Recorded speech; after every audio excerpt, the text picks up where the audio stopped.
So for this special project, we started our morning at our local home improvement store. Probably about 7 o'clock in the morning, we got up. My son and I, we went straight there and we started picking out all the supplies that we need. We decided to try this new paint edger, which I actually enjoyed, and all of the rest of the standard painting supplies, such as your rollers, your paint brushes, even a painter's tape. And also don't forget to pick up some plastic or whatever you're going to use to cover up the furniture and or the carpet or the flooring. Last but not least, my son chose a nice color combination from Behr, and from that point we decided to choose which type of finish we wanted. So make sure that you understand that really well when it comes to picking your paint. There's different types of finishes for the walls versus the ceiling versus the trimming that you're going to use. But when in doubt, if you don't know, you can work with your consultant right there in the painting area, and he or she will help you out.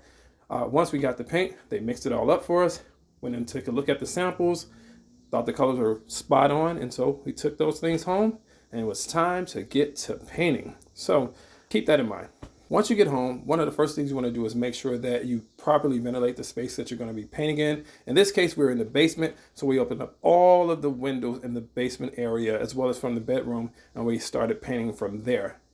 This is the room that we're going to be repainting. So I'm going to make sure that you pull all of those things out of the room as well before you get started. Once you remove all those belongings, the first thing we tackled were taking off all of the outlet covers. This would consist of the outlet covers as well as the light switch covers. So we took care of that. Next, we moved to the closet and started removing off all of the support systems in the closet, which consists of the shelf hanging racks along with the bar hardware that was holding the bar across to hang the clothes on. These are some of the supplies that we chose. We had some sanders, a paint brush kit, as well as the plastic that we used, and a number of other things, as I mentioned. And don't forget the paint. So we start off also sanding the walls and some of the more troubled areas. We started sanding off the walls to make sure that they were pretty smooth. Then we did use some spackle, which I didn't get a shot of, but we used spackle to cover up all of the holes that we had in the damaged areas. I started off by using the edger on the wall that was closest to the bathroom door.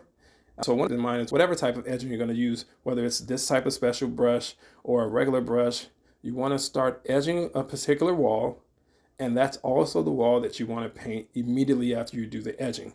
I used to think that it was okay to go edge the entire room first, and what I found is that it was really difficult to blend in the paint when you came back around to blend it into the previously edged portion of the wall. But I've learned that if you edge a wall, paint that wall next, and blending it in one paint to the other should be a lot easier, and you don't have to keep going over and over to make sure that you get that type of consistency. So one wall at a time, start by edging and then paint that wall. I thought that this edger that we used was pretty spot on.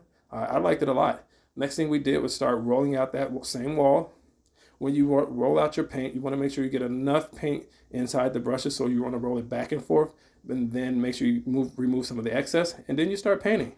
We paint the entire room the same process, starting with the edger and then using a roller, and then we moved on to the trim work. I used a piece of wood to put over the carpet where we were painting it, just to make sure that we were able to paint comfortably, but also not getting paint on the carpet. And then we painted along the trim of the doors, around the closets, around the windows. And also we took some time to paint the door as well. So you'll see that in the video, I believe. Now it's time to start putting back the hardware into the closet, is where we started first. We decided to raise the bar up a lot higher because my son didn't want the shelf any longer in the closet. So we removed the shelf and the shelf supports, and we pushed the bar supports up probably a foot higher. Make sure that you align them properly. We took measurements from the top to the left and the right on both sides of the closets to make sure that they were spaced evenly and that it would run parallel one to the other. And this is the finished product. The room is completely painted. We did all of this in probably 6.5 hours at the most, and the walls had 2 coats of paint as well. And so this is something that anybody can do if you plan out your project properly like we did, and you make sure you have all the supplies that you need. Tackling a room in one day in terms of a paint job is not only feasible, but it was actually fun to do. We learned a lot about town management, working together, and we were able to transform this room all in one weekend.